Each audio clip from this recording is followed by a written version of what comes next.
Hey guys, welcome back to part 2 podcast. I am your girl, Karolina, aka Miss Kaviar Dion.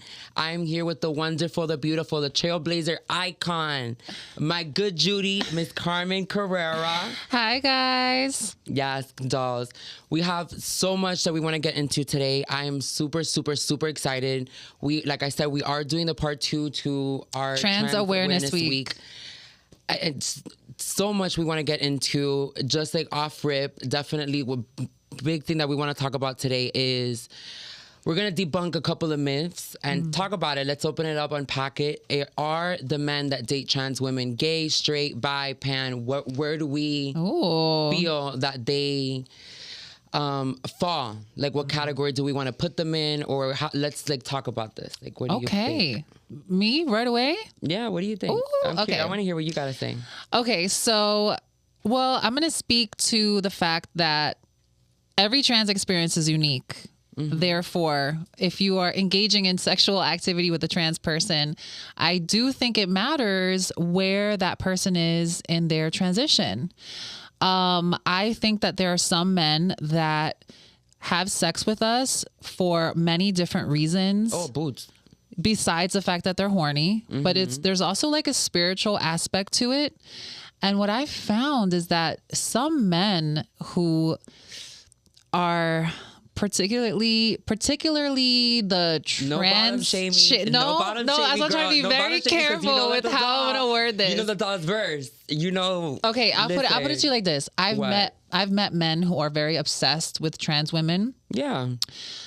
To be misogynistic and have mommy issues. And that's from me, directly from experience. Okay, now that's not to say that every single one. A little bit more like that. Okay, I know. Okay, so I've had. Okay, so in the beginning of my transition, when I was a little bit more trans looking, I attracted a lot of men who were looking to have sex with a man that looked like a woman because they didn't accept their homosexuality. Well, yeah, then I agree with you. Like, we are, if we're going to call a spade, we are the closest thing to a man, but we still present as female. So well, it depends if you've had bottom surgery and stuff like that. So that's what I'm saying. It depends on the trans person. There's a lot of gray area and a lot of nuance, but yeah. So that was the first set of experiences. Then the second set of experiences is when I was more passable and I didn't have bottom surgery yet, and I was attracting the type of guys that had mommy issues for some reason. And you know, some people say, oh, you attract what you are. But right here in my little 8 cups. You know, for me, I have no issues with women. My mom loves me. I have a great relationship with all the women in my family. So I think while I was single and dating after my divorce and I was trying to find, you know, someone to love me, you know, I kind of gave in to like dating the tranny chasers. Right. And I found that a lot of those guys actually, they kind of like were hateful towards women. And so they'll date a woman with a penis because they're not dealing with a female. So that is its own mind fuck in a sense. Because I could, if I'm vulnerable enough and I can be like candid with you, one of my exes, like he told, that was literally verbatim what came out of his mouth. Yeah. So that's why you got to be careful as a trans girl dating. Yeah, he's like, I don't like women anymore. Like I like the fact that you're still visually, I get that energy, but I don't necessarily have to deal with a vagina. Yeah, which I think is that comes with. I took offense to that. Just as crazy. I took offense to that as a trans woman. Like, I don't judge anyone. Listen, this is a safe space for anyone, however you identify, however you have sex and whatever. But we're just speaking on our experiences. So I don't want anyone to get offended out there. I'm not coming for anybody. Yeah, no, I'm just talking from experience. Yeah, 100%. Just to reiterate, it's not when we were saying like more trans looking, girl, there's many faces, there's many shades of trans. Like, we're just saying, like, when you're like, you back me up here. When it was a time that I didn't pass, and so I was attracting guys who were looking for that. And then now, you know, I'm dating guys that would never think to date a trans woman and actually accept me and love me as a human, which I think everyone really wants to get to that, no matter if you're trans or not. It's like you want the person to love you for you, not for necessarily how you look. That's like a bonus, but it's more so about that human connection. And so that's where I'm at now. So when I talk about if they're gay or not, I don't think so. I don't think so either. I don't think so. I think so either. gay men have tried to have sex with me, but it's only to prove their masculinity to themselves. So that's a whole nother thing. Yeah, you just said something. I want to get into that though. Yeah, because it's a real I've thing. had many of a kerfuffle with gay men. Yeah, I love butch queens. Baby, a gay boy, dolls, I'm telling you right now, the gay boys, the trade, like the gay boys that are trade will get you up in full gilda, do your hair and makeup, take you all over town, bring you back home, fuck your brains out, take your lashes off, your clip-ons, everything, cuddle with you, and watch Charmed reruns with you. I could never do it. I don't know how you could. Look, they're beautiful. Listen, men, I'm attracted to men, and there's some gay guys that are very attractive and very masculine and all that. But at the end of the day, it's like I see them as like brothers or cousins. I don't see them as anything that's like I could actually sexually engage with. I couldn't do it to myself. I feel weird. Butch queens. Call me, girl.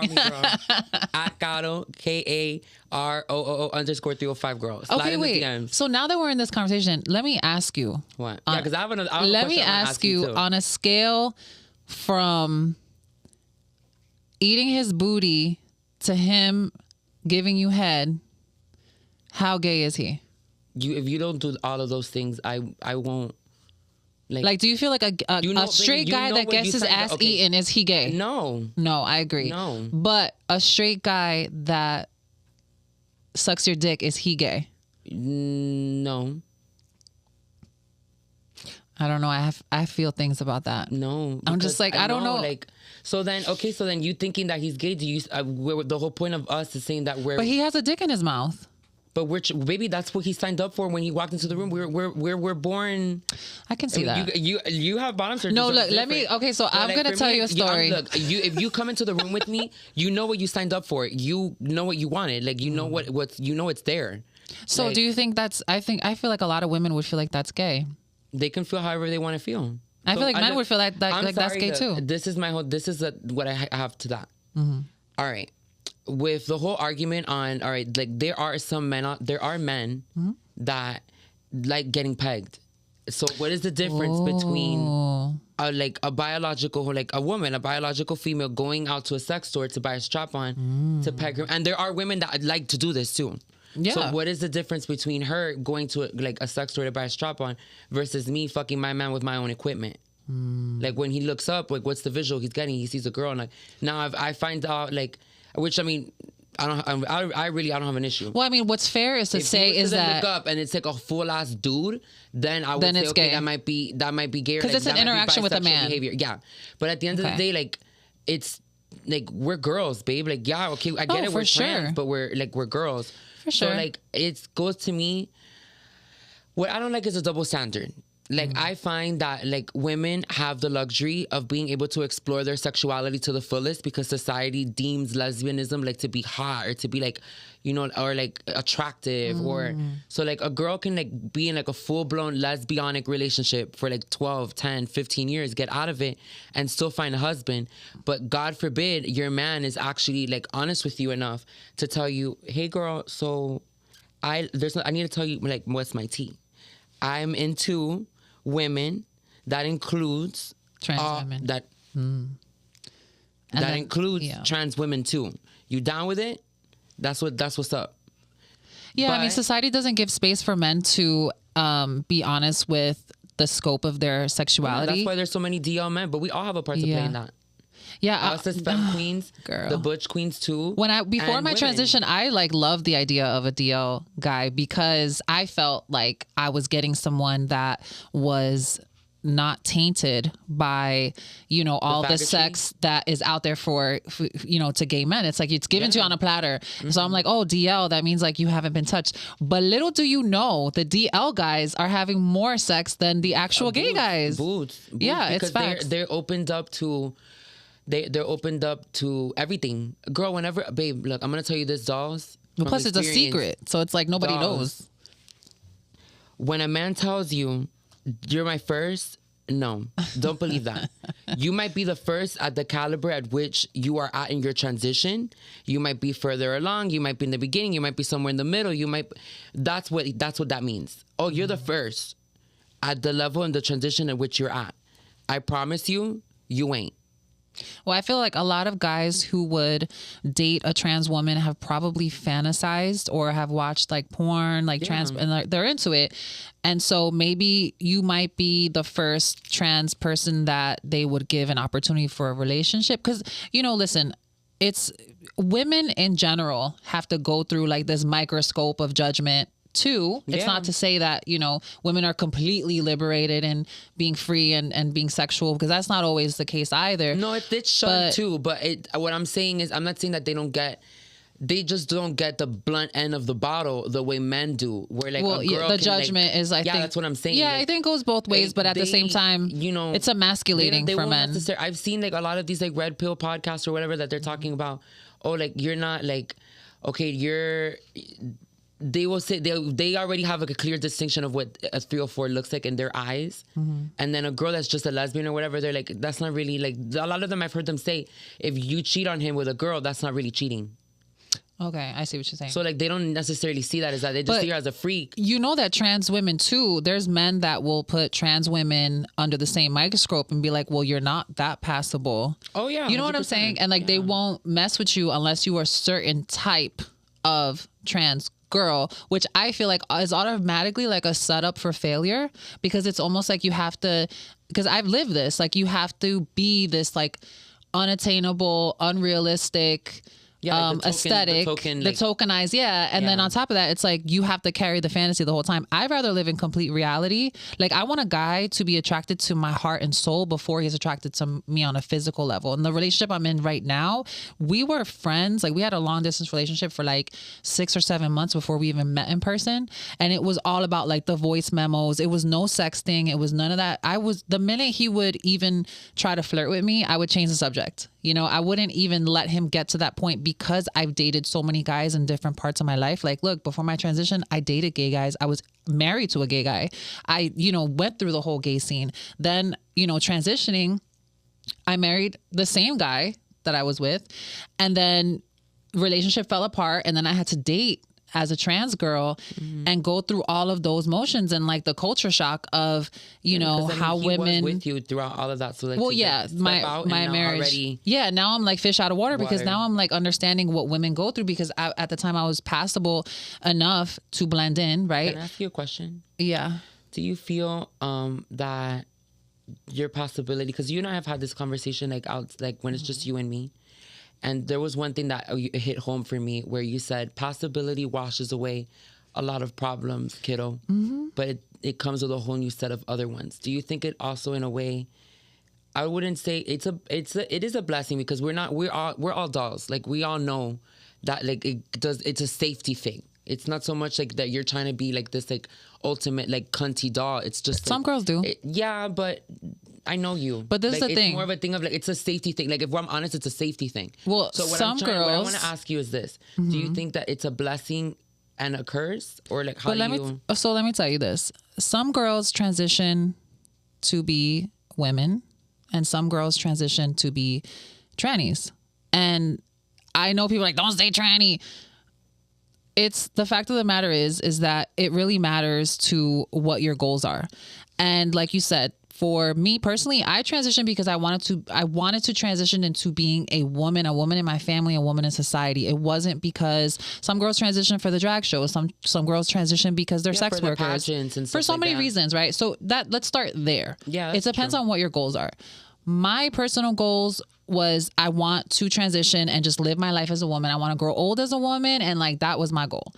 And so along that journey, I found that putting Passibility as my goal was just the beginning. Like once I attained that, now you have to navigate that in the world, because I wasn't raised to be a girl. So how am I supposed to figure out how to be a woman, you know, in my 30s and in this world right now, you know? And so it's definitely, it comes with a whole nother set of rules, and everything that gay people taught me, love my gay brothers and sisters with my whole heart, like was totally off, because the ideal aesthetic as a woman within the gay community or in the drag world is completely different than what the sex siren blow up like dog. Yeah, like the beauty, the glamour and stuff, and that's like not realistic to the real world, you know. So I had to find myself all over again. and what that meant for me personally, and also gaining acceptance in my family really helped. Like my mom and my aunts and everybody like really embracing me as a woman and teaching me our customs and our go-to, like how to cook the right things. Like, you know, like you have to really have all of those things too to feel complete. You can't just be all the time sexy and beautiful. Yeah, that's not enough to keep a man. No, but it's not enough to keep you peaceful and happy either. That too. Because it'll drive you crazy, forefront. The insecurity. That's at the forefront. Definitely, 100%. But yeah, it definitely comes with a whole nother set of rules, because now you're going to have to deal with, you know, the world seeing you as a woman and treating you differently, and men being aggressive and women not liking you for no reason. And you got to like navigate that, you know, and people also would look at me and feel like, well, it looks like a probably white girl, tall, comes from money or something like that, and like they'll treat you based on how they perceive you. And mind you, I'm inside like this like newbie giving wallflower energy, and it like doesn't match. So they'll look at you like you're crazy, or they'll look at you like something's off. And that, if you're not secure in yourself, will start to trigger something in your mind, like, oh, they're clocking me, or they know I'm trans, or like something. And then all of a sudden there's this weird ass, awkward ass energy because they don't know that you're trans. And so you have to be able to navigate that too. So I have a follow-up question. There was another conversation you and I have. I want to like bring it up for like the children. There was this one thing you told me where like, if going back to what you said about, my bracelet got caught. Hold on. Is that the club wristband? Yeah, girl. You came straight out the club here? Yeah, baby. I had a gig. yeah. To be in my 20s. You wanna be womana. I live for. Bitch, I'm about to be 40 years old. You crazy as hell. When I get to your age, mother, I will chill. But right now, I'm living. Live your life, baby. Yes, honey, 100% VIP. This was VIP. Not the club wristband. Still on. We don't do GA. Right. But anywho, girl, what I was gonna ask you, I want you to reiterate a conversation that you and I had, like, where if you don't get to a point where you're 100% secure in your transition and every single step of the way, there is like a fall from grace that you do experience when you start to go out into society. And if you aren't 100% secure in who you are, there are moments in time where, like, if you let what people say, you'll feel like you just fell flat on your face. And that is like, what is? Well, for me, you know, you got to think about my story. So, you know, I was very popular in the nightlife and in the gay community in the whole tri-state area, right? And like I was in the whole like the houses and all of that. She's a trailblazer. Like, she's an icon. She is the moment. Like I've been doing this for a while, right? And so your ego gets inflated because the minute I step on stage, it's like it making it rain on me and all this money's getting thrown 100%. At me. I feel the same thing too when I go out on stage. Right, it's the love that you get. And then we go out into the real world and they hate us. And I don't know. Because they don't understand us. And so you can't walk around with the same ego that you'd walk around in the gay community, because we know each other and we know when we're playing and we know when we're... What do you mean by that? Because like, right now, this is like...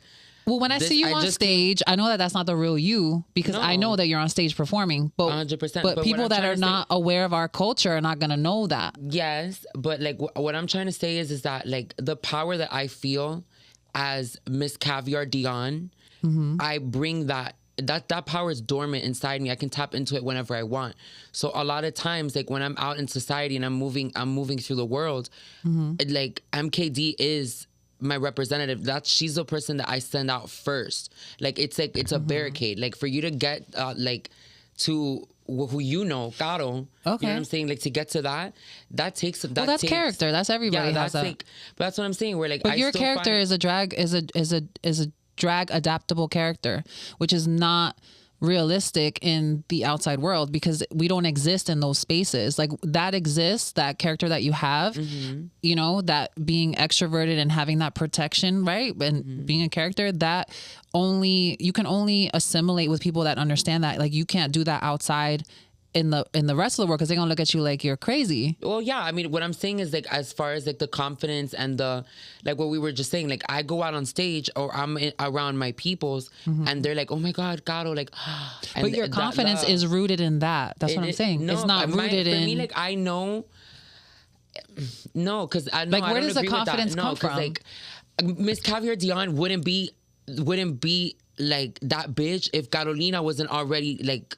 It wasn't already her. You know what I'm saying? Like, this isn't like a facade. This isn't like a character. Like, Miss Kaviar Dion is an extension of my personality. If I was to put it into, it's like your alter ego content, kind of, or like your highest form. Me in my final form. Like, just like super, like, yeah, just like raw, like, like, that's what I would say. But is it a character thing or is it a physical thing? What do you mean? Or is it both? What do you mean? Like, when you embody that form of, you know, that highest form of you, is it because of the physical, or is it because of the mental, or is it both? I would say it's both, and like energetically too. Where like, it's almost like kind of like that thing, like, okay, like, you remember that scene in like Marilyn, like, I think My Week with Marilyn, where she was like, oh, like, you want to see me be her, and you turn it on. Yeah. Like, that's what I'm saying. Like, I can be out of Gilda, like, I can be out of Guiche. Yeah. And the power that I that I emanate as. Oh, MKD, I see what you're saying. Yeah. I can tap into that. Yeah. And then I'm going through my day to day. I'm at my day job. Yeah. And I'm in, like, I do sales. I do hair. Like, that's what I do. But that's just your light. That's just your... Exactly. Yeah, that has nothing to do with your... It's not a persona. It's not like a character. Right. Now I understand. Like, no, I thought you were talking about your character. Because Karolina's that bitch. Like, I get it. Well, that's your magic. That's your magic. Yeah, and so that can be in any form. Yeah, that so now I understand what you're saying. I thought you were talking about like your drag persona. This is me dialed up, cranked up at 100. Yeah. So like you take it like it's like what RuPaul said, babe. You're born naked. The rest is drag. Like it's the drag that you put on like for your day to day. Yeah. Like you give different versions of yourself, which is just you cranked up at different volumes. Okay. Like you're not gonna go. I'm not gonna go into. Let me say, like, I want, like, my sales job, like, when I was working at Nordstrom, like, dressed like this or with this energy, but the assertiveness, the confidence, that, I take that with me, that I feel when I'm in drag, I take that with me to every other aspect of my life. But do you know that type of energy, it can be mistaken for various things? Like, I don't care if you think I'm cocky. I don't care if you think I'm arrogant. No, it's not cocky or arrogant. Like, no, it's not any of those things. I think that being a star does come naturally, but it's how you choose to use it and what way you choose to express it, because people are born with that magnetic energy, and that's your light, like what you have to offer the world, right? Now, how you filter that depends on your experience, your trauma, your goals, your ambition, your drive, your reason for what you do. And that can be mistaken as other things. You know, like some people that feel like they want to be defiant, because that's a big spiritual problem, I feel like, within the queer community, is that sometimes we are so hurt by the world that at times we want to prove to the world that we can be just as bad as they say we are and worse. And that type of energy gets us into more trouble than actually being able to spread our light, because our light comes from a very pure, beautiful place. And I really believe that, because I do too, baby. You know, I think that queer people are beautiful and are pure too, but we've just been fucked with. Yeah. And so some of us will take that and channel that beauty and that pureness and that what we do have to offer to the world and bring it to like the dark side, you know? Where it becomes almost like I'm gonna be in your face because I know you can't stand me, and type of too muchness. Yeah, that which is what gives us a bad name. It does, yeah. And but we're kind of seeing that right now, baby. Like we've like there have been like members of the community that have exhausted people's patience. But that's the question. That's a conversation for another day. Like when girl, you know how many, like for me, I've been I've been the example. No, that's not the right word I want to use. I've come across a lot of people throughout my transition where I have wiped tears off their face. And I've been there for them. I've housed them. I put them in my house. I've fed them or whatever it is. And then they'll turn around and to save face, they'll stab me in the back. You know, like, you know how many women I've helped? They sit in my chair. They unload everything. I give them advice. And I'm like, no, try this approach. It's more feminine. The reason why you're having these problems with your husband or with your man is because of this or that. And then with that very same breath, they'll take my advice. They'll listen. I'll wipe the tears off of their face, and then they'll hit me with a papi or thank you, papi. I appreciate you. Damn. Or they'll hit me with a he/him at the end of the appointment or whatever it is. And you just got all of this advice from a person that you necessarily didn't think is supposed to be able to give you the advice, and then she's like, how is it that a person that was born a man is more, I dare I say, more woman than me, or has access to feminine energy, or has access to parts of herself that I don't know how to get to. So like that's like certain things like that where like I understand why people get mad, because there's only so many times that you can take a slap in the cheek before then you want to put your setup. True. So like, you know what I'm saying? Well, like, I think that's... Are we as queer people, are we jaded, or are we like evil, or these things, or are we just tired? Because like, girl, like how many times am I gonna let you stab me in the back before I have my dukes up? And I mean, it happens, but I think that's case by case. That's not all the time. Yes, but it starts to get harder each time to take case by case and treat people as an individual. Yeah. I'm gonna be honest with you. I'm 28. I don't want to say I'm jaded, but at this point, it's not that I don't trust anyone. I trust you. I take you as an individual. I trust what I see in front of me. I trust you to behave in the way that up until this point, it's not that I have trust issues. It's that you're showing me patterns that are raising up red flags for me in my head.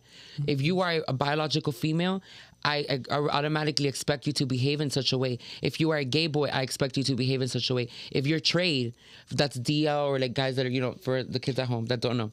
So if you're trade, I expect you to operate as trade. If you're a doll, I expect you to operate like a doll. I don't do that anymore. For me, no, I have zero expectations. No, I treat everybody as a human being. Whether I have a guilty until proven innocent mentality. But that's your guard. 100%. Yeah, that's fine.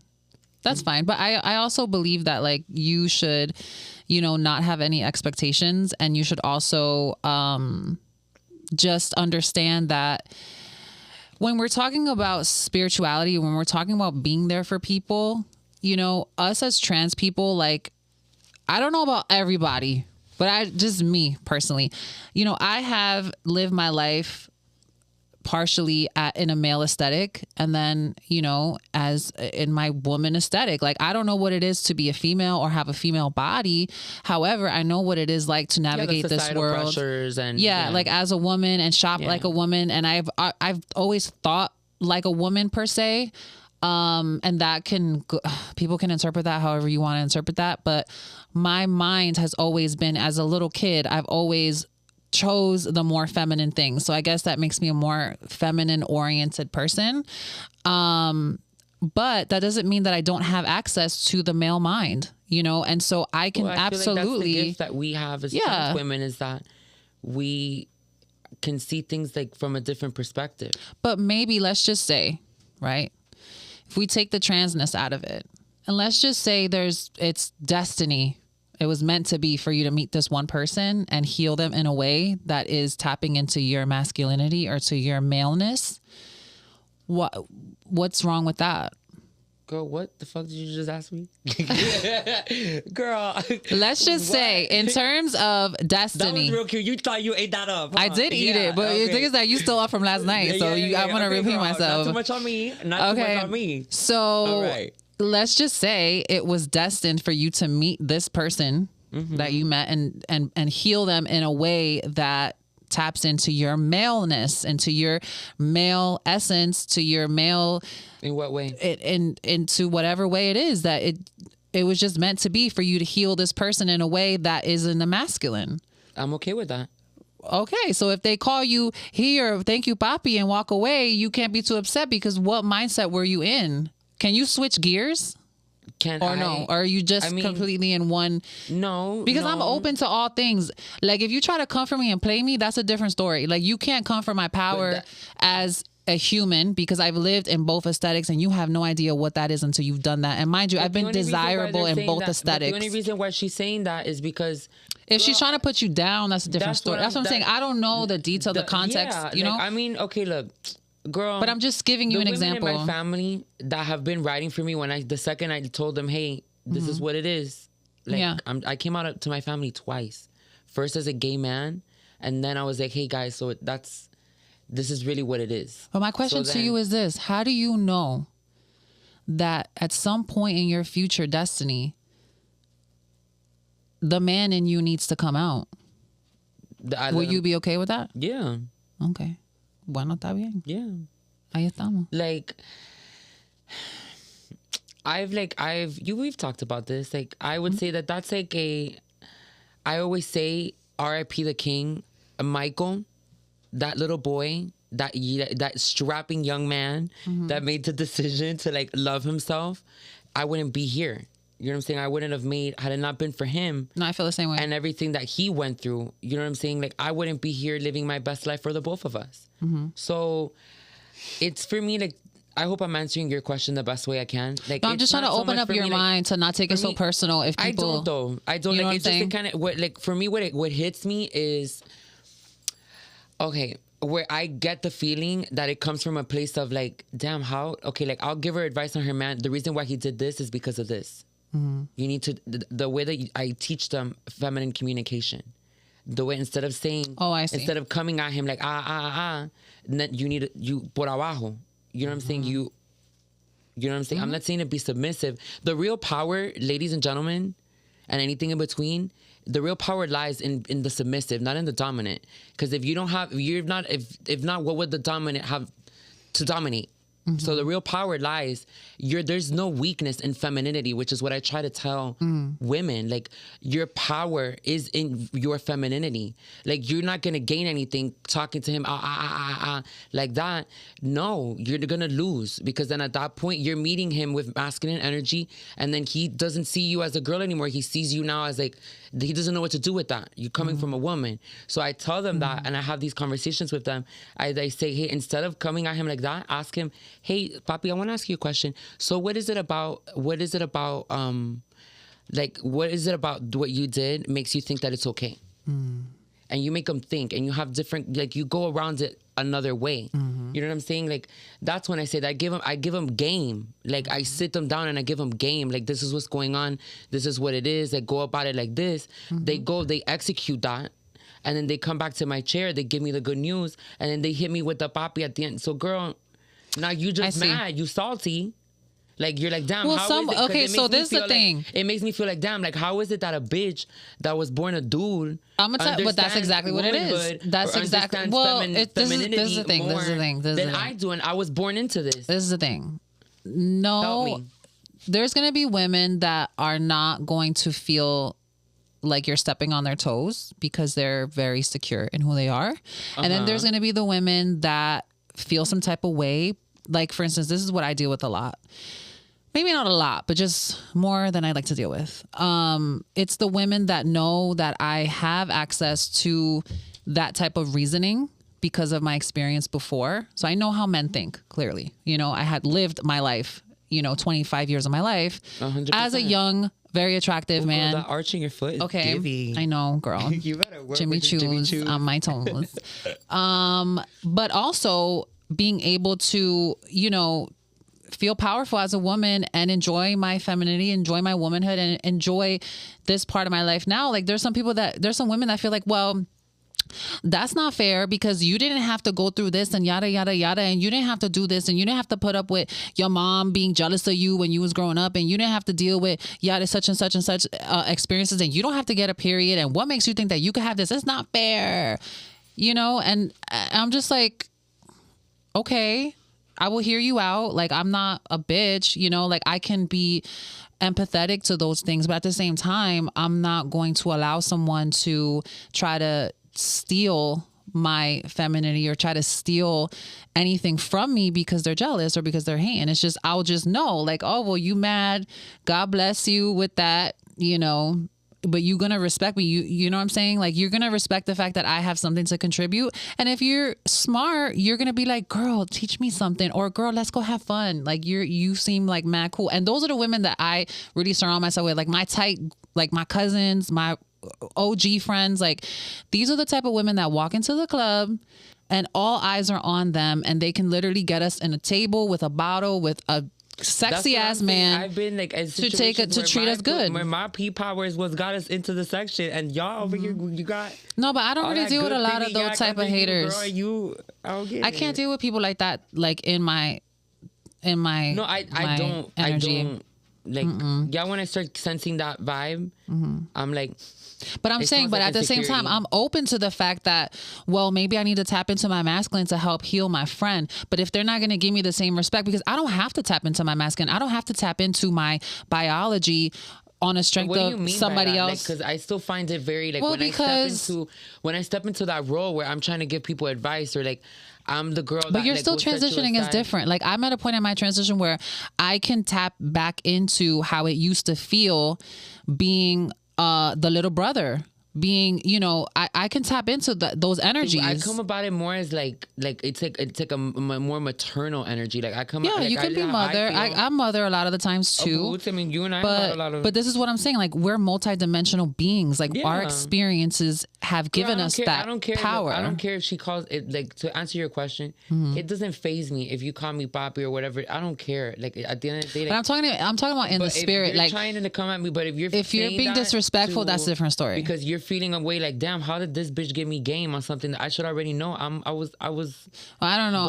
I can see how that can happen, but I personally, like, outside of that, like, I wouldn't take it personal. Like, it's just a hater. No, I don't. That's what I'm saying. I don't. I'm like, girl, it's all right. Sad like, for her. You know, I'm gonna be honest with you. Like, when it's a lot of times, it's like my hair clients. And I'm like, oh, baby, I'm gonna charge you the misgendering fee.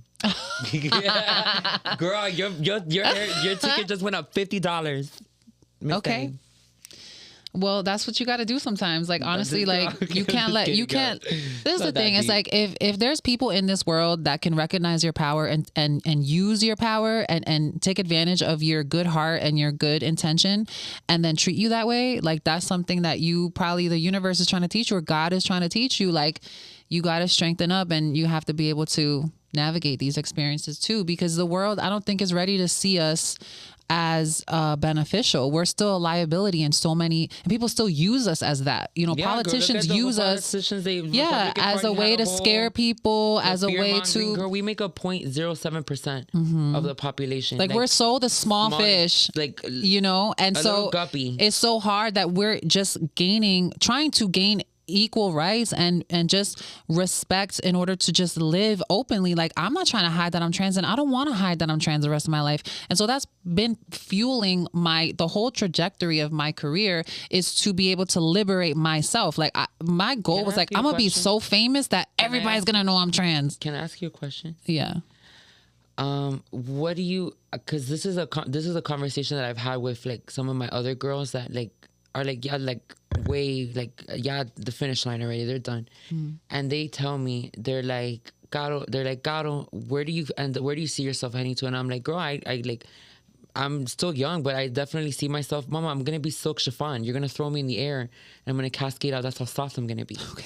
And then they're like, oh, work, all right, daughter. So then it's like very much like the energy to, I asked them, I'm like, what do you think is harder, living stealth and dealing with the pressures of having a sword hanging over your head, where like, what if they spook me?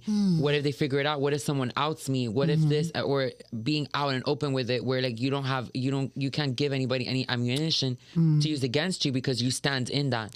Like I asked myself this question a lot, and I had that like conversation with one of my girls, and where like she's like super stealth, like she doesn't. Well, I'll tell you what it is. It's all about first of all, it's like what's the lesser of two evils, really? That's what I'm trying to ask you. It's honestly, it's either do you want to be lonely or do you want to be supported? If you're going to be openly trans, you're going to get a lot. I'm going to tell you right now, if you're going to be openly trans, you're going to get a lot more support than if you're stealth, because if you're stealth, you're essentially hiding a part of you. The narrative, doing that, you're feeding the narrative that you're tricking people, or that that's how they can. That's fair. That's fair. But honestly, it's like it's a very lonely life, because I did it for maybe like 4 or 5 years of being stealth, and it's very lonely. Because you do want to connect to people authentically. Like, we work so hard to live authentically, to then try to hide it is such a weird mind fuck, you know, of a state to be in. But I get it for many reasons. Like, for my reasons for being stealth, it was not only being safety, but also like, dude, I wanted to like develop myself as a woman. I can't go out in the world and develop my identity as a woman being openly trans. It's just not possible. I have to be able to navigate the world as someone who nobody knows is trans, in order to be able to find myself as a woman and who I want to be in the world. You know what I'm saying? That was, for me personally, I can't speak for everybody, but for me personally, that was why I chose to live a more stealth lifestyle. Well, you don't have to deal with all the bullshit that like... No, but being openly trans is more fun. I can say that because I have people that love me and support me who are truly meant to love me and support me. I don't have to feel like I'm hiding anything. That's what I'm saying. Like, and it's like, just deeper connections. I'm going to say this. Maybe I'm on an island, but like, I don't want you to take, like, okay, the reason why I say that we are like, okay, trans women are trans women. Women are women. The reason why I say this is because we experience them and they get to experience us. We're not the same. So like, I don't want to be taken seriously as a woman because I'll never be that. You know. Oh, so like, well, I don't know. Speak for yourself. See, this is where I agree with. This is where I disagree because with me as a woman, I can listen, baby. Like that's one. I can step away from my trans identity, from my queer identity, from all of those things. They're always going to be a part of me, but I'm just giving an example. I can step away from that and still be able to hold my power as just a random ass woman. And like that for me always meant a lot because if everything else faded away, if let's say there was never any more work for me outside, you know, in what I'm doing now, I could function and just go to work and be a bomb ass executive employee for a cosmetic brand like NARS, or like I can go and be an account executive and hold my own and still feel powerful without, you know, having to feel like I'm different or other, you know, and that was important for me personally. It's not for everybody, but the fact of the matter is that when I get challenged by females, by biological women who try to challenge my womanhood, it's like, baby, let's play this game, you know, and I can hold my own. Whereas some trans women would probably crumble. Because when you have that, when that female energy comes to you in a way that it's like, I won't even jump in the ring. But you haven't. That's what I'm saying. You haven't had those experiences yet, baby. And when you do have those experiences, you're gonna be like, damn, I need to step my woman up. But I wouldn't even, girl. I'm not pressed about you, girl. But it's gonna happen. We're not the same thing. Like, but that's what I'm saying. Because you're where you're at. But when you get to a point where, like I explained to you before, we had this when we had this conversation. When you get to a point where you wake up every day and you're like, damn, nobody knows I'm trans. Like I feel free because you spend so much of your time transitioning and like, I want this, I want that. I don't know if like, I say this now 4 years in, like, but I think, and who knows, maybe you get to that point, girl, 10 years from now, you live in your own place. Nobody knows you're trans. When I'm 38, that's what I'm saying. And you're like, you're a little bit more seasoned, and we have the conversation again. I mean, I'm seasoned now, and I'm telling you right now. Yeah, like, I mean, girl, you're still young. So like, I know, but like, what I mean by seasoned, yeah, when you're like, ya estás mayorcita, madre. But that's what I'm saying. When you step into your womanhood, I'm telling you, it's gonna change. It's gonna change because the world is gonna open. It's new doors are going to open for you when you reach that level of possibility. And this is my experience. I'm not saying everybody needs to do this. I feel like I'll still walk in through the door very much T.S. Madison about the situation. Titties at the top, dick at the bottom. Like, I mean, that's kind of, okay. I don't know. Maybe it'll go away, or maybe not go away, but like my minds will change. But this is the beauty of us all having a different experience. You see me as a man, you see me as a tranny. I don't give a fuck. But okay, but see, that's you being young. What you will do is you will see me, because the only reason why you're trying to figure out what the fuck I am is because you're interested. But that's giving very pick me. I don't like that. No, but it's not giving pick me. What do you mean giving pick me? I don't care. As long as you see me. But you're going to see me. Well, the only reason why you care to figure out what's going on over here is because it's just something interesting. But this is the beauty. This is the beauty of why every trans person is different, and I love that. I absolutely adore all of my friends that live a very like out there expression, because it's like I could love you even more because you're so you. Yeah, you know what I'm saying? You know what you're gonna get with me. Yeah, like that's why when I say, I always preface things that I say, like don't do what I do and don't try to live like I live, because it works for me. Yeah, and I don't need you picking up the book of my life on page 157 and trying to make it work for your life, because then you might be unsuccessful, and I don't want to ever influence anybody to live like me. You've always like you know, that's one of the things that I will say about you, like like I want to give you peace of mind. You've always been there, I know for sure you're in my corner. Absolutely. And a lot of conversations you and I have had, you definitely have helped me see things from a different perspective. It's just, if I'm honest with you, like when I was going down that line with my ex, where like there was a higher pressure, like to think like that, or to pass one, I couldn't do all the things that made me me. Like, he didn't let me do drag. He never understood why it is that I had this inclination to want to do it. He like made me feel like he's like, okay, the only way that this would work. This was like a super like millionaire rich ass dude. You know, like what women say is like the high value man that so many women covet and they want so badly, that has like the mark of the beast. It's like on their forehead, over 6 feet tall, over 6 inches of dick, over a figure income. The one that has like that man with the mark of the beast on his forehead, that every girl wants so bad, and so you're in it, and then you're like, I don't even wish this on my worst enemy. Like, so that's what I'm saying. Like, that pressure that I felt being with him, no, because like that's what he wanted. He's but like, see, this is he the was thing, gonna though. pay for everything. He was gonna pay for everything. He was gonna. But there might be a trans girl out there that he's will like, fit into that scenario, but not feel pressure. He bought a whole mansion in DR. He's like, I want you to come with me. Like, you're my girl. Like, there's no other chick out there like you. But he wasn't like, for you. What? He wasn't for you. And that's okay. Yeah. Yeah. But there might be another trans girl out there that could fit into that won't feel pressure. That'll be like, oh, this is perfect. That will live. But that's fine. Because like, I looked at myself at this point. I'm gonna be honest with you, Carmen. Like, all the energy and effort that I poured into him to help him get to where he was at, and like all of those things that he did, like while we were together, I was like, if I put that time and energy into myself, I would be maybe further along in my journey. Because this is the other thing. So he put this pressure on me to pass, but then you didn't necessarily.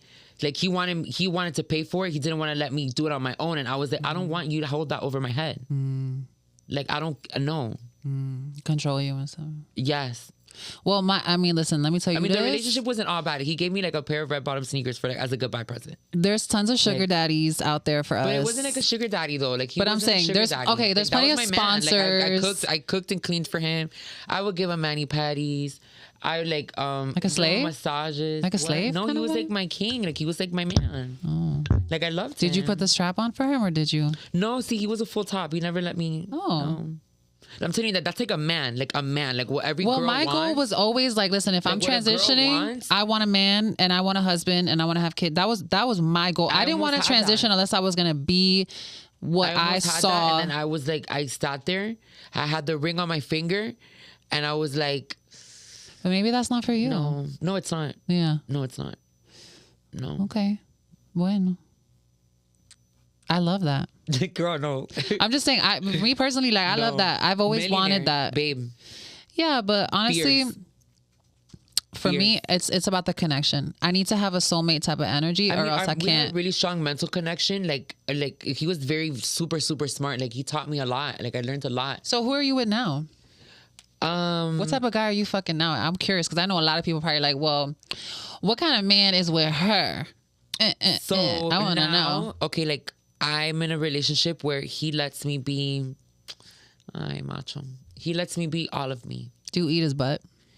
Yeah. Really? Yeah. Oh, girl. Yeah. That was one of the things too that like really bothered me with like my ex. Sex is really important for me. The magic of sex, of intimacy, is really important for me. Where like I would have sex with my ex and I would feel like he was disconnected, or like he wasn't like fully there. And then Carmen, mother, when I have sex with my man, God is in the room. Oh. Like, this man, like, he like basks in like in every aspect of me. You know, he's been watching me transition since the very beginning, like from the drawing board. So like, in a lot of ways, like, you know, I do listen to you. You could, come on, girl, you can really listen, baby. I'm the encyclopedia when it comes to this. Like, he makes me feel, baby, I'm every woman. It's all in me. That's good. Yeah, girl, I love him. Well, I know that for me personally, he loves that I do drag. He loves that I'm such a hustler. As he should. Like, he loves my big personality. All of that. Like, well, I look at even sex, like my more brickier stages. Like, I look at sex as very, like that, and like he wouldn't care. God forbid you say something. Like, this man is like a like man's man. Like, did 2 tours. Like, he was in the military. Went to a tour. I look at sex as very spiritual. And to be honest with you, there's a lot of men that have sex with trans women that it's like spiritually they're having sex with a man. And that's the type of energy that I try to be very careful with. What do you mean by that, girl? Well, just because we're fucking like two faggots in there, it don't mean nothing. You know what you signed up for? That's what I'm saying.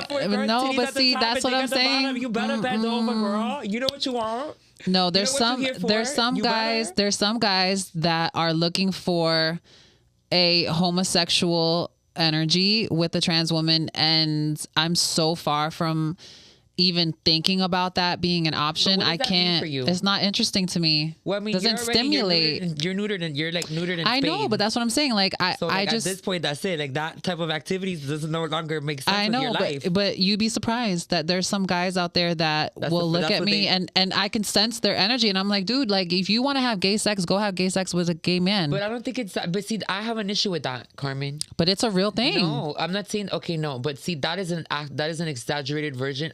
It's a real thing, though. It is, but I think I want to challenge. I'm challenging what you're saying because like I find like. But I'm not saying every man that's with a trans. I'm not saying that they're like that, but I'm saying they exist. But like at the end of the day, like the whole part of what it is, I'm gonna be honest with you, Carmen. The ultimate fantasy for a lot of men is to be a silk fabric, like you soft, beautiful, where they can go out into the world like and a cross-dresser. No, just listen.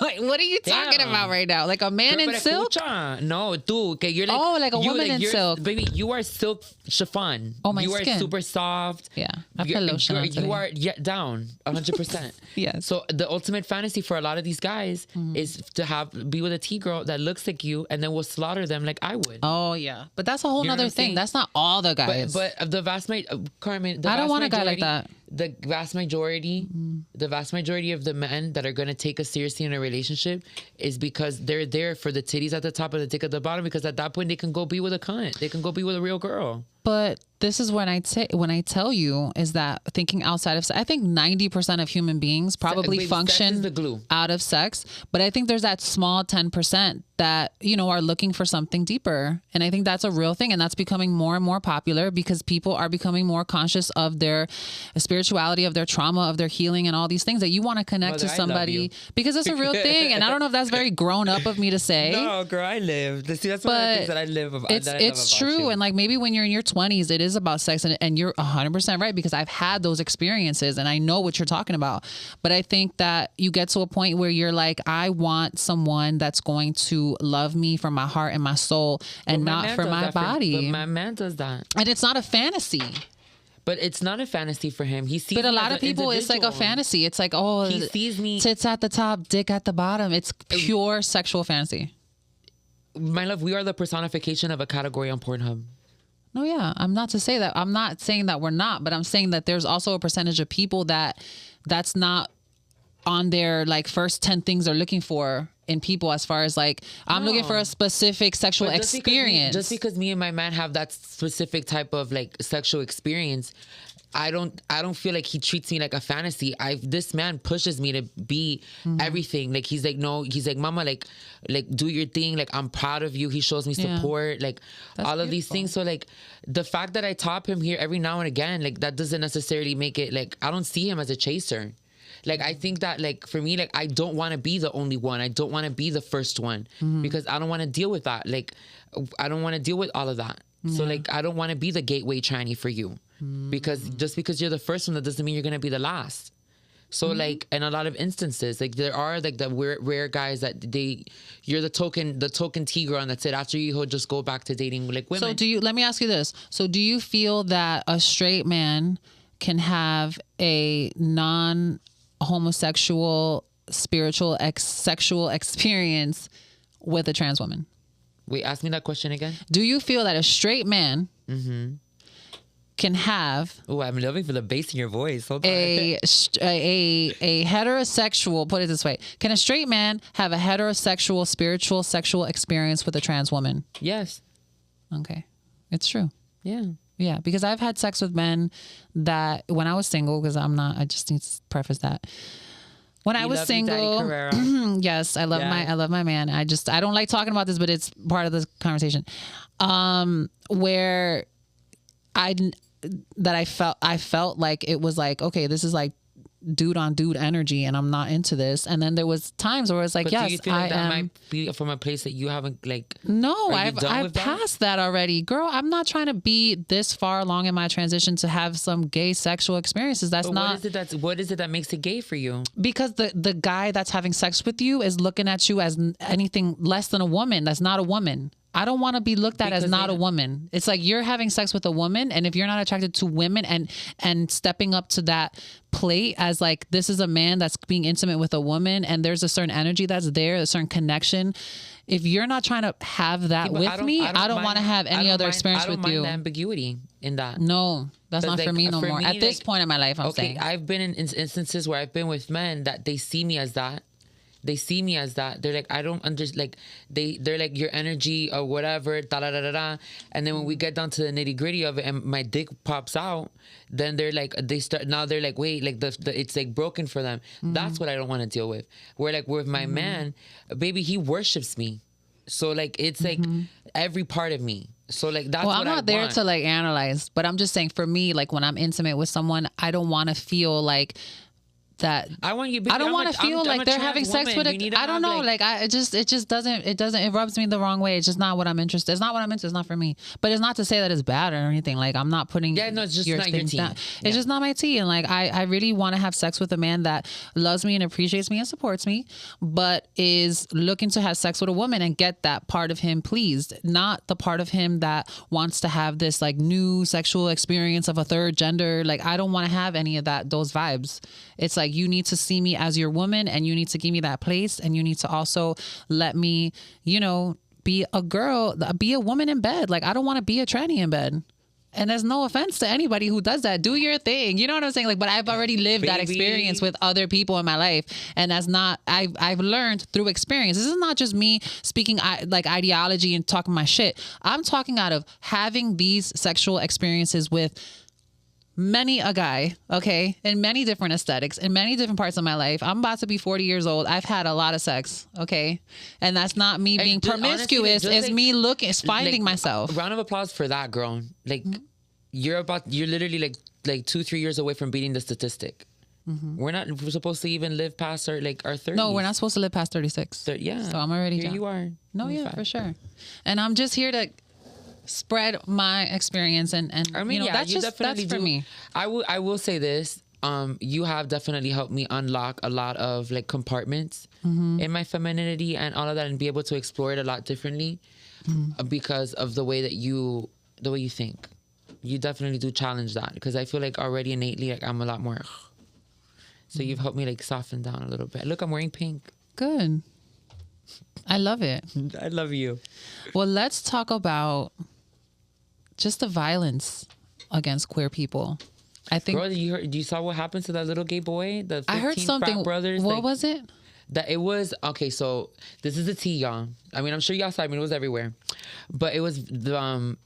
For me, if I'm honest with you, it was giving very much like DL shenanigans. They're trying to cover shit up. Either one of them little frat brothers got caught on Grindr, now they're trying to make it a thing to cover up that they into the boys. Wait, what happened? So basically what happened was that there was like a gay boy on a campus. It was like 15 frat brothers that lured a gay boy on campus through Grindr. And then they lured him in, and then those 15 dudes like beat the shit out of him. That is so scary. So right. But is that the truth of what really happened? That's what I'm saying. So like for me, like it could be spun, like you can spin it in how many other ways, but like I've seen things like this where like, okay, like where guys will do anything to save face. So at that point, maybe one of them got caught or whatever it is, and now they're trying to cover it up. And so they killed somebody. Yeah, girl. Men will go to extreme measures to cover up their secrets. Yeah, baby. I mean, girl. So Butch Queen, you ain't safe, Butch Queens. You try it. You ain't safe. That's something that's really scary to think about, like going on a dating app. I mean, it happens. I'm sure it happens to women too, that are lured into situations where they get raped or you know what I'm saying? And it's something that we have to be really careful of. Yeah. You know? I agree. But honestly, God, my heart goes out to that person's family and that community, because, you know, coming from the gay scene, like sex is very accessible. It's something that is very easy to find.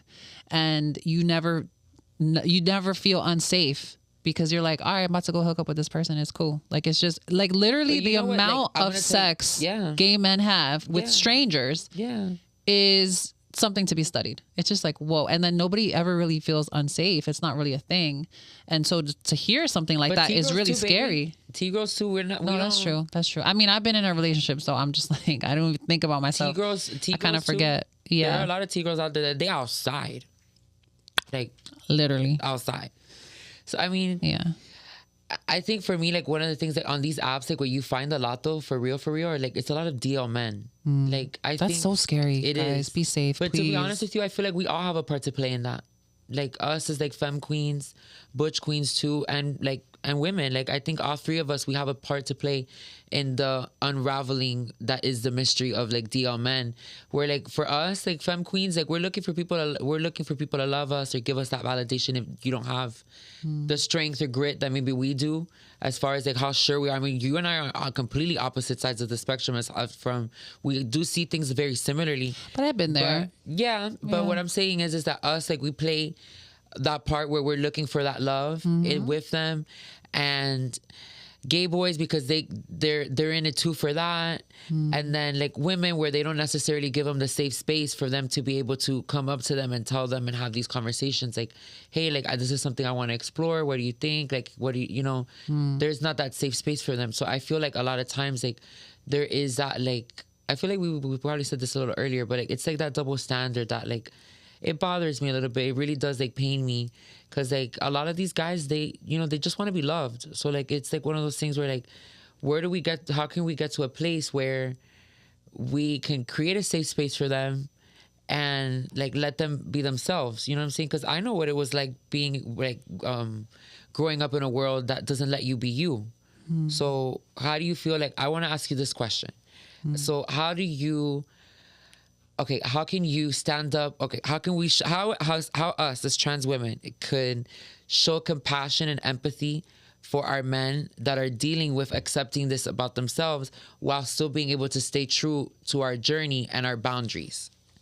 Because that's like, I've been now with my man like on and off for like 4 years, and I would say like a big part of it's been like we've definitely helped each other accept like every step of my journey that I've gone on, and then him like accepting that this is like who you love, like so like how where do you think is the line? Well, I think boundaries are important. I talked to you about this before. I think you have to have boundaries with anyone that you bring into your life. Okay. And you have to make sure that you're not falling to that need of validation. Like, are you his validation? And if you're his validation, like that can go both ways. He's so independent. Like not you specifically. I'm saying in general. He lets me be independent. Where my ex was like super like. Yeah, but we're speaking to in general, to the guys that love us and want to love us, and how do we navigate that? You have to first of all find somebody that is gonna not treat you like you're just a toy or you're just a secret. That's number one. Yeah, boots. And when you find someone that's like, I'm going to love this person and, I'll go through it with them. But there's a fine line with the whole thing of what you said to a secret. Like for me, I had a conversation with him where I told him, I was like, okay, he has kids. So like I have stepkids. Like we have like three boys. They're like different. Like the oldest is 22, the other one is 17, and the youngest is 7. And then I told him, I was like, I don't want a part of none of that. So I don't want you loving me. I already know the bullshit that we face and everything. And he's not ashamed of anything. And like he definitely doesn't make me feel like a secret, but I understand the bullshit that they face more. I'm used to this. Like my skin is titanium, but I don't want his sons to see him any differently. So then whatever picture they have of their father in their mind and in their heart, I want to keep it like that. And I don't want them to know about. Isn't that like manipulating? What do you mean manipulating? Isn't that lying? No, that's none of their business. So how is it like are my stepsons like business? But how is it that but this is what I'm saying then it's not the fact that these men are going to love us in the light if we're trying to manipulate the situation. If they're going to love you in the light, everybody has to know. No, but I don't need that. But that's what I'm saying. But I'm speaking to other people that want to live in the light and who want their partner to claim them in the light and to their family and to their kids and to their ex-wife and all of that. Yeah, but that they're with a trans girl. Like this is the advice that we're giving, right? Like you specifically is not for you, but maybe there's somebody out there that, you know, like their man is dealing with feeling insecure about people making fun of them, calling them gay. Oh, you're with a trans girl, so like you're gay. My question goes out to those people. Me personally, that's what I'm saying. I don't need that validation. But the people that need right, to know but that there's I'm trans, people out there. There's men out there that probably go through it. People that need to know that I'm trans, no.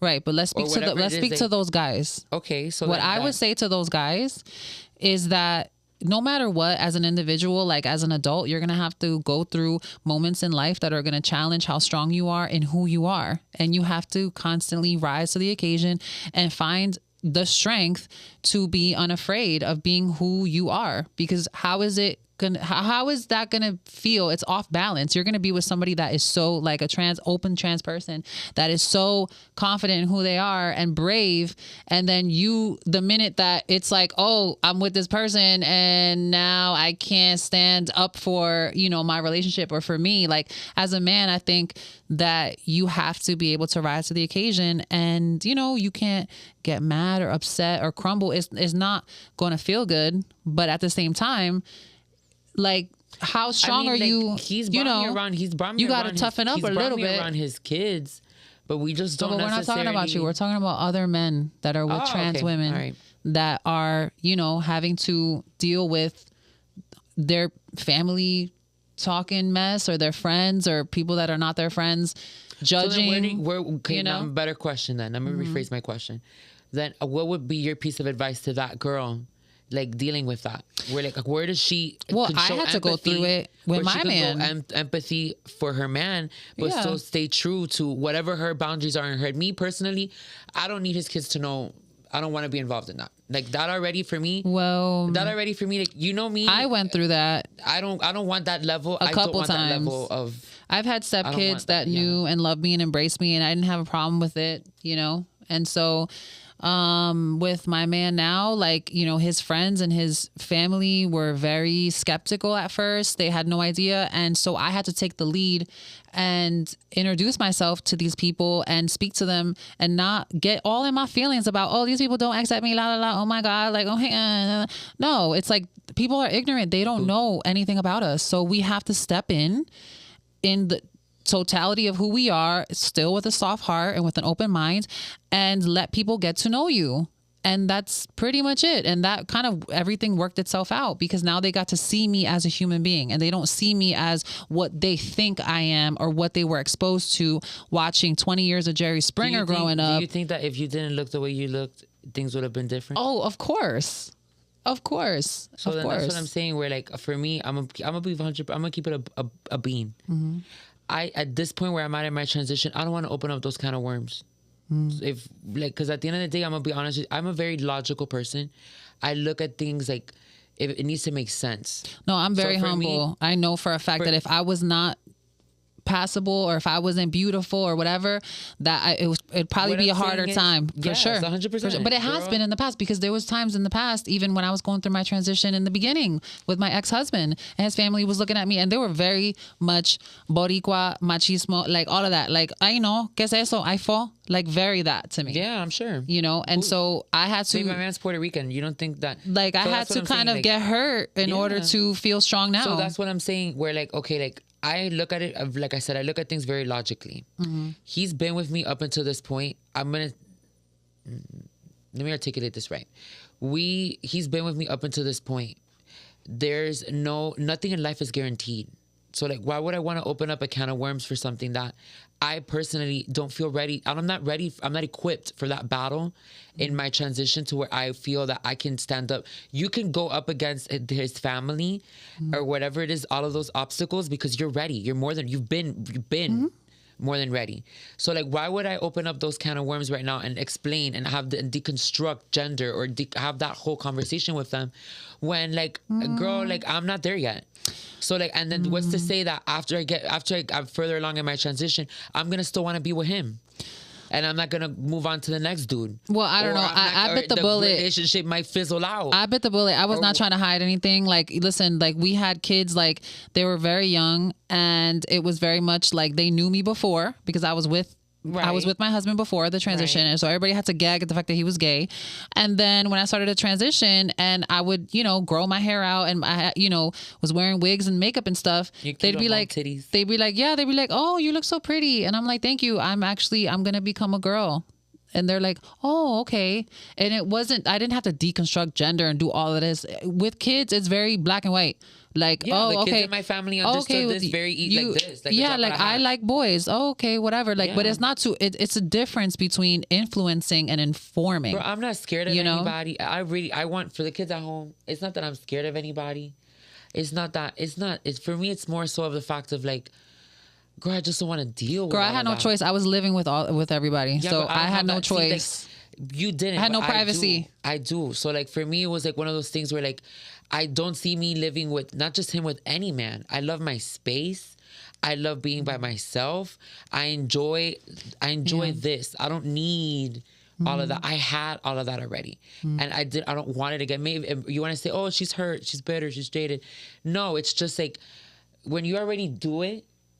Yeah, I already did it. So like I don't need all of that. So like already, at that point, I saw what it was like to be wifey to a rich dude or whatever it is. All of that, like I don't like. I'm happy.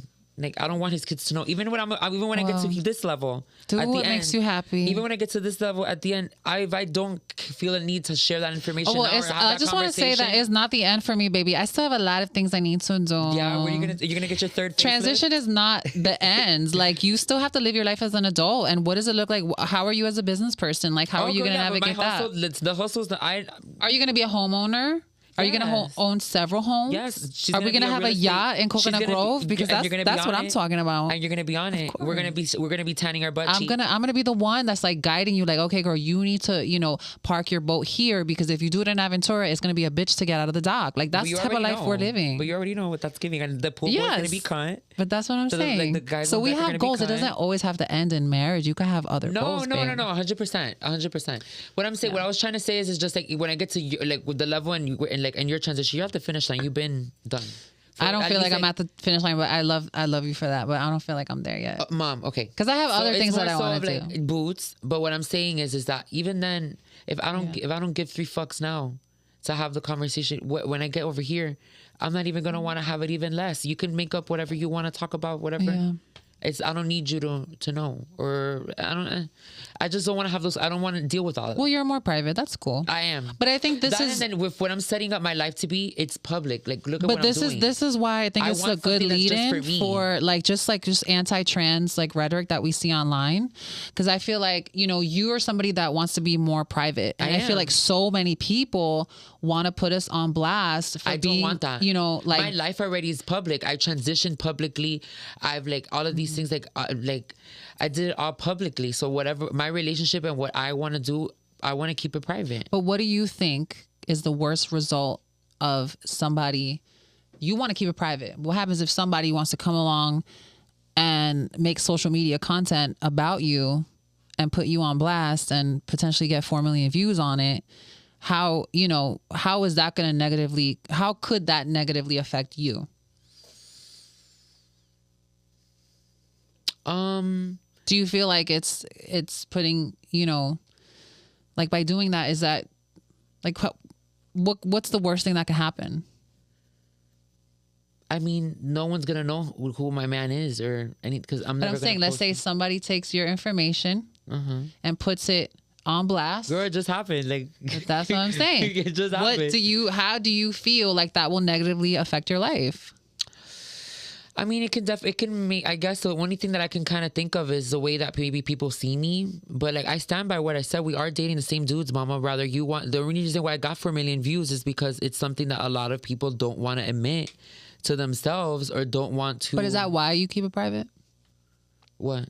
Because people feel so negatively about it. Yes, I want to, baby. I know what it's like to be trans. I deal with this shit every single day when I wake up or whatever. Like, no, when I get to a point where I'm super possible, you can't tell. Okay, great, whatever. But like, I already know I already know the bullshit that I face every single day. I know what I'm signing myself up for, jumping in front of this camera with you. So it's like, why would I want to put my man in that line of fire? I want to protect my relationship. That is my safe space, baby. Like, I will fight tooth and nail to defend the peace that I feel when I go home to my man.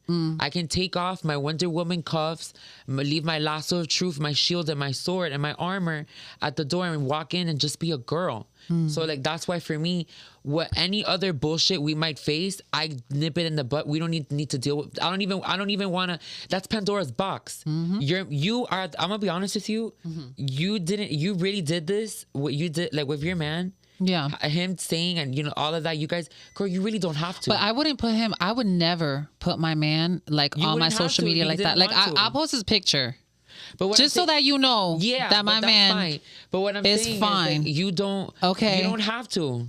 But I'm just saying, I do it. Didn't need to know that you were trans. No, but this is the thing. I post my man so that people can know that there's love. Like I want to inspire the trans women that there is love out there that is attainable. And I also want to let people know that are anti-trans that, bitch, we have love and we have relationships and we have a normal life just like everybody else, and we eat and we shit and it's the same. So let's stop treating each other differently. I post them on my story and then at least in 24 hours. Well, no, I'll post my man up there so everybody knows that it's possible. Number one, it is, and number two, that we're human beings. For me, that is so coveted for me, and it's so I believe so much in energy. Evil eye, them looking at your pictures. For sure. Bitches will sit in a group. Hating assholes will sit in a group looking at your IG, going through your shit, talking about all of that. I'm not gonna give you the satisfaction of you even knowing whose dick is inside me. Well, that's a risk anyone takes being on social media. Exactly, honestly. But that's what I'm saying. I don't want to put my man or my relationship. That's my relationship. That's mine. I don't want to put that. That's nobody's business. It ain't nobody's business. No, I agree. Well, I just want to thank you for being so honest. I love you. I love you too. I hope you enjoyed today's episode. We got to treat each other better there for all these anti-trans haters. And I know that a lot of people are scared for what's to come with this Trump presidency. Don't be, baby. We've been around for forever. We figured it out. We've always figured it out. It might get a little bit harder. It might get, but we're resilient, sweetheart. We're here. Yeah, and we're going to keep showing up. We're going to keep showing up. We're going to keep having these conversations. Yes. And my hope is that people can see the humanity in us, and we can finally, come on, human beings. And that we're not a monolith. Like, girl, look at today's conversation, just like the way both you and I think. Like, and I'm 28. People need to see that. 30, 36, 35? I forgot. Okay, right. I'm 39 years old. There okay, very proud. See, so like the 10, 12 year gap more or less. 28? How old are you? I'm 28. You're 11. Okay, 11 year gap, and we think so. We're on both sides, like different sides of the spectrum. 11 years is not that big of a gap. It's not like 20 years, but girl, you're borderline Gen X. Stop playing with me. No, I am a millennial. Are you Gen Z? I'm a millennial. I was born in 96. You're a millennial? I was born in 96. My boyfriend's Gen Z. The cougar. Meow. Rawr, oh my God, guys. Well, that's all we have for you. Thank you so much. We love you. Keep the hope up. We're going to keep talking, and we're looking forward to the next podcast episode. Thank you guys so much. Spicy things planned for y'all. Yes, we love you. Thank you for watching. Don't forget to like, comment, subscribe. Follow us everywhere. And follow us. There you go. Mwah.